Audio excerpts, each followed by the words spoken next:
Ashama akkam jirtu kabajamtoota daawwattoota Oromiyaa Miidiyaa Neetwoork oduu galgala kanaaf qabnuun isinitti hima Annaimaa Umari.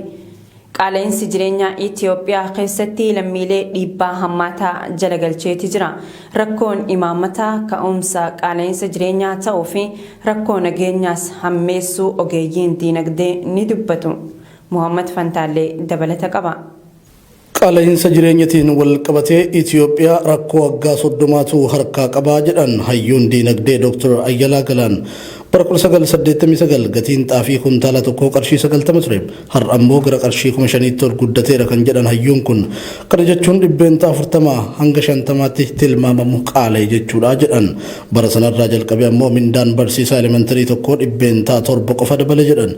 Kun qaala'insi jireenyaa garmalee akka dabalu kan taasise yoo ta'u, imaammanni diinagdee Itoophiyaan hordoftu hundirraa rakkoo qabaachuu himan. 1990 keessa 1989 xeefii kan bitamu birrii 90 ture amma 5,000 akkas ga'eera. Si'a 40 ol dabaleera jechaadha. Si'a 50 dhiyaate jechaadha. Gatiin kuntaalli tokko xeefiin jechaadha. Barsiisaan elementary schoolii tokko immoo damoozni innaa sana kan falamuu fi damooza amma jiru walitti yoo madaallee ilaallee si'a 7 duwwaa dabale. Kana egaa nama dinagdee barate yookaan qorate ta'uun irra hin jiru eenyumtuu hin galamaaf. Haala qabatamaa amma Itoophiyaan keessa jirtuun ammoo biyya imaammata diinagdee kufaa akkasii hordoftu keessatti wal waraansi gaafa dhalatu gama kufaatii diinagdeetiin ibidda irratti beenzila firfirsuu ta'a jedhan hayyuun diinagdee Dr. Ayyalaan. Mallaqni biiliyoona 2 fi miiliyoona 200 bulchiinsi magaalaa Finfinnee gama mana qopheessa magaalaa Finfinnee haaromsuuf baaseem osoo tajaajila hawaasatiif ooleem karaa baaburaa Adaamaa hanga hawaasaa hojjechuu danda'a kan jedhan Dr. Ayyalaan. Gaggeessitoonni biyya sanaa kufaatii diinagdee biyya sanaatiif dhimma waan qaban hin fakkaatan jedhan. Wanti gamoo sana irratti bahe, wanti Commercial Bank of Ethiopia sana irratti gamoon bahe gara miliyoona 400 ta'a doolaariitti yoo geeddaramu. Horiin sun otoo baabura hadiida baaburaatiin ijaarame Adaamaadha ka'ee hawaasaa geessa. Gama biraatiin Itoophiyaatti namoota ogummaa diinagdee hin qabneen imaammanni diinagdee diriirfama jedhanii jiru. Roga biraatiin biyyi takka waraana keessa hoggaa seenteem mallaqni oomishaaf osoo hin taane waraanaaf ramadama. Kun ammoo qaala'insa jireenya fi kufaatii diinagdee cimaa hordofsiisas jedhanii jiru Dr. Ayyalaan. Walumaa galatti rakkoon diinagdee Itoophiyaa fi qaala'insi jireenyaa hamaan biyyattii mudateem suutan kan fooyya'u yoo qorannoo cimaa geggeessuun hiddarraa rakkoo sana furan qofaadhas jedheera.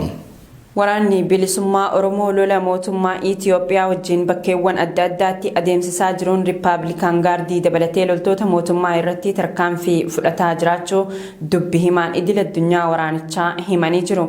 Dubbi himaan idil addunyaa waraana bilisummaa Oromoo Odaa Tarbii akka jaanitti lola guyyaa kaleessaa Shawaa Lixaa Meettaa Walqixxeetti adeemsifameen miseensa Riippaabilikaan Gaardii kan ta'e Maarshaa Geetaanee Ingidaaw dabalatee kanneen biroo ajjeefamanii jiru.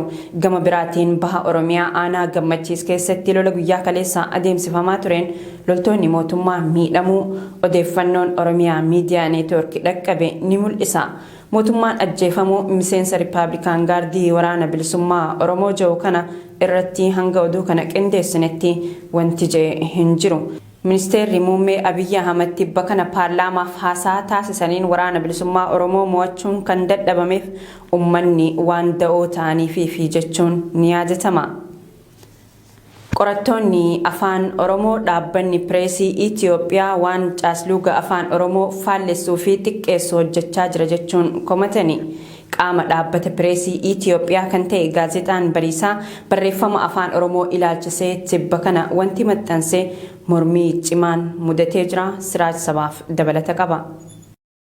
Qorattoonni afaan Oromoo yaada isaanii kennan dhaabbanni pireesii Itoophiyaa walitti fufiinsa waggoota 40 oliif gaazexaa seenaa afaan Oromoo keessatti gurra guddaa qabu Bariisaa maxxansiisaa turus waggoota 30 as gaazexaan kun meeshaa siyaasaa mootummaa qofa ta'uun tajaajilaa jira jedhan. Dhimma Oromoo fi Oromummaa irratti akka dugda gadu taasifamee jira jechuunis yeroo adda addaatti komiin irratti ka'aatii ture. Tibba kana immoo dhaabbatichi fuula feesbuuka isaa irratti qabiyyee dhimmoota gaazexichaa keessaa mata dureen walirraa haa barruu jedhu jalatti sirna barreeffama afaan Oromoo haaraa beeksisee turuun isaa marsaalee hawaasummaa gubbatti komiin akka irratti ka'u taasiseetii jira.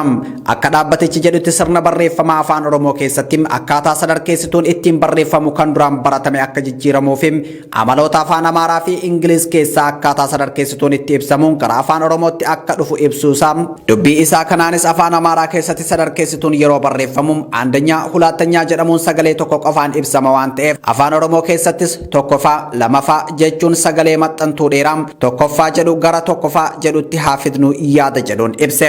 Kunis ammoo ennaa barreessinu yeroo fi unka akka nuuf qusatuuf nu gargaara jechuun marsaa feesbuuka dhaabbata pireesii Itoophiyaa irratti maxxanfameetii jira.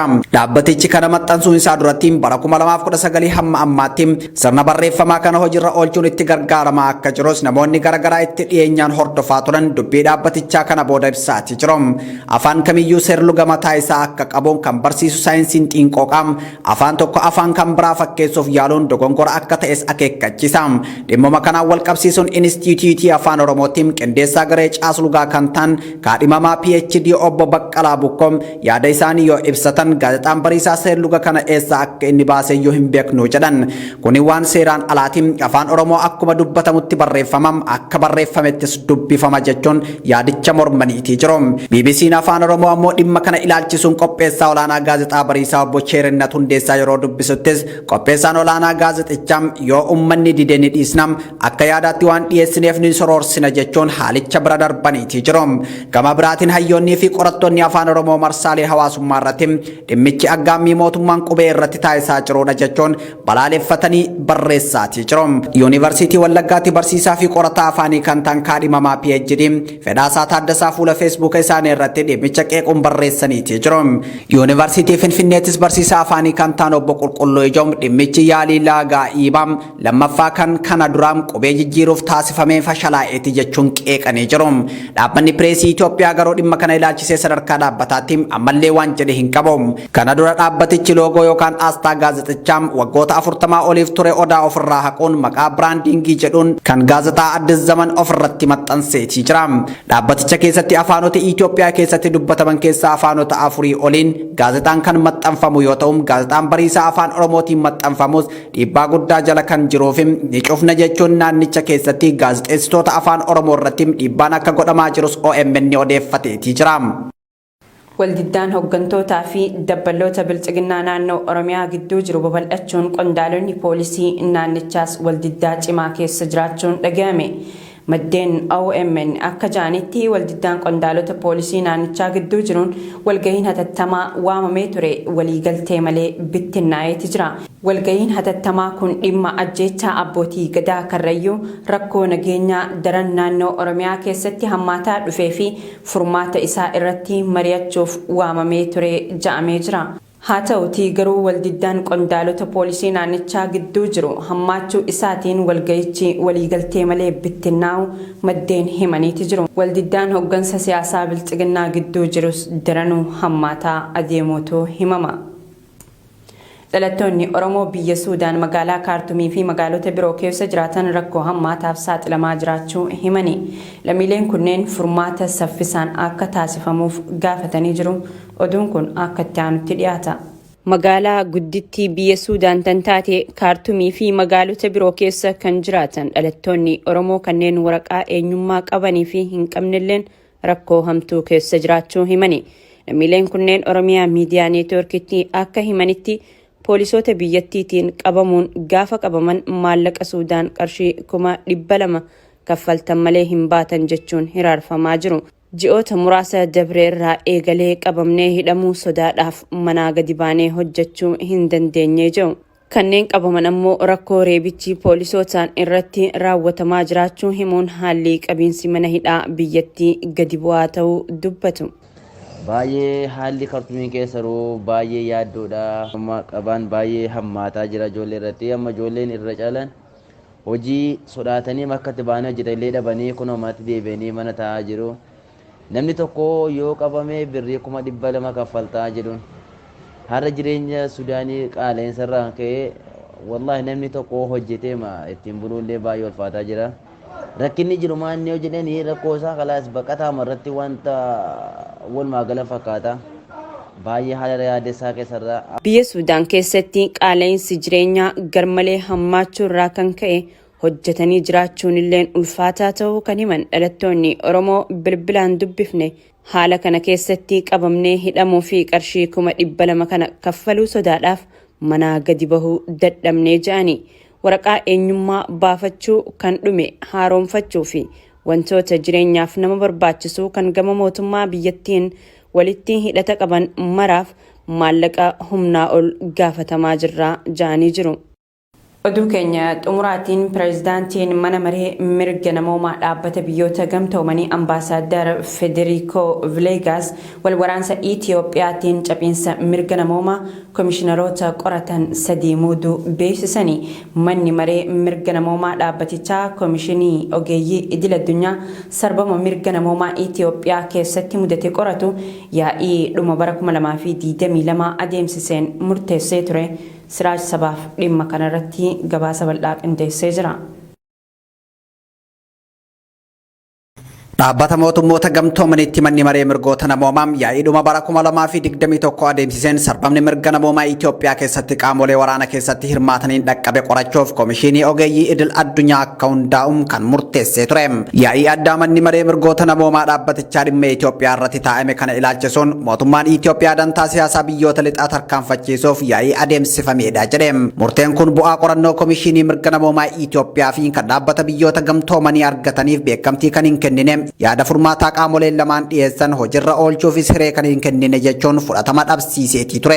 Guyyaa muraasa dura Jeeneevaa Siwiizerlaand irraa ibsa kan baase manni maree mirgoota namoomaa dhaabbata mootummoota gamtoomanii karaa pireezidaantii mana maree mirgoota namoomaa Federico Villegas waraana waliinii Itiyoophiyaatiin dhiittaa mirga namoomaa dhaqqabe qorachuuf komishiinaroota qoratan 3 muuduu ibseetii jira.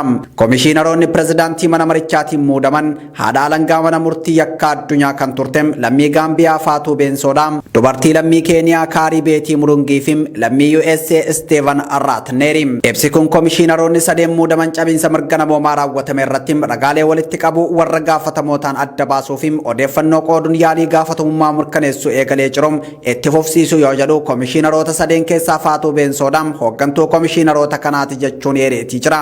Labsii komishinii kan miseensonni 47 raggaasan komishiniin haaraan kun gabaasa waajjira komishinii mirga namoomaa dhaabbata biyyoota gamtoomanii fi komishiniin mirga namoomaa Itiyoophiyaa waliin baasaniif yaada furmaataa dhiyeessan akka gabbisu ibsi kun eereetii jira.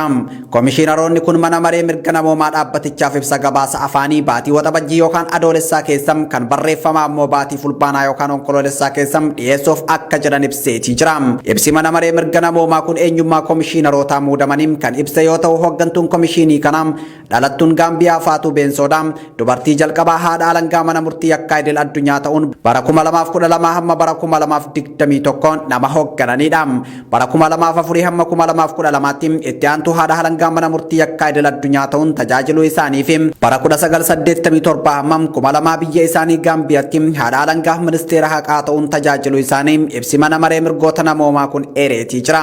Dhalattuu Keeniyaa kan ta'an Kaarii Beetii Murungii yeroo ammaa mana murtii olaanaa Keeniyaatti haadha seeraa yoo ta'an falmattuu mirga dubartootaa heeraa fi bulchiinsaa akkasumas dhimmoota qaarratti muuxannoo dheeraa akka qaban ibsameetii jira.